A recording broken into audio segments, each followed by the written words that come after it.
This is Cosplay. Actually, it's my jammies.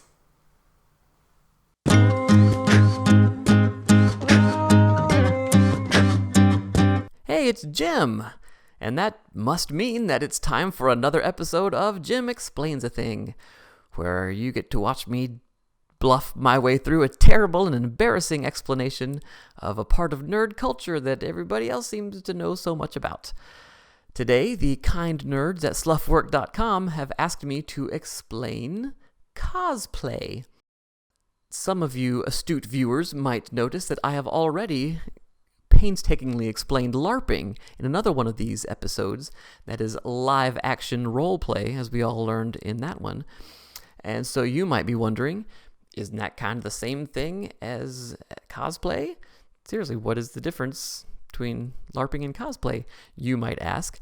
Well, it shows what you know. I am going to explain it to you any second now. For cosplay, it's tempting to use an example like people lined up in a movie theater dressed like Chewbacca.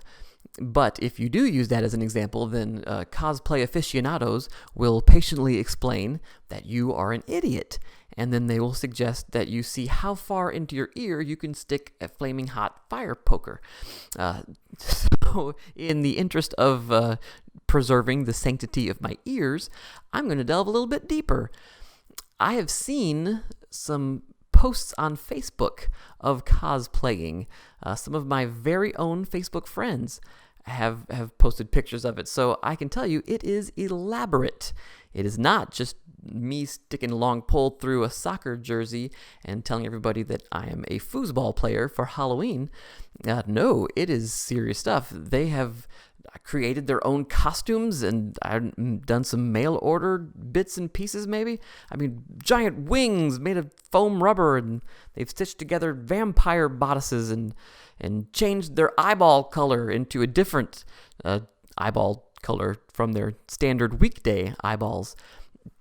And they take apart important pieces of their car and then bend them into just the right body armor, and they put it all together until they look exactly like a famous character that I don't recognize.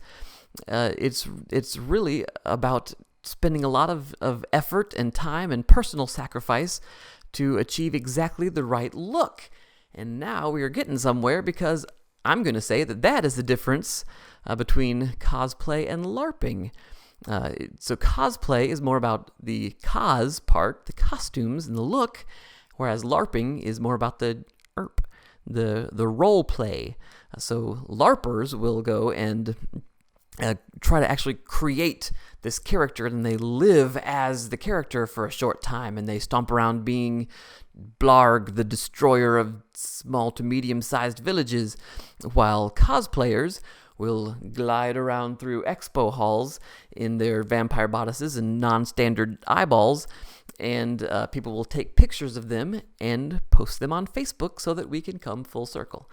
And there you have it. I have clearly and succinctly explained cosplay and pointed out the subtle differences that separate it from LARPing. Cosplay, glide around expo halls in body armor and giant boots that are bigger than my pants, and LARPers will go off and create characters and get into the acting of it and delve into some Stanislavskian character development. And I just found a use for my theater degree. I can drop words like Stanislavski. That was 14 years is all it took to find a use for that. Totally worth it.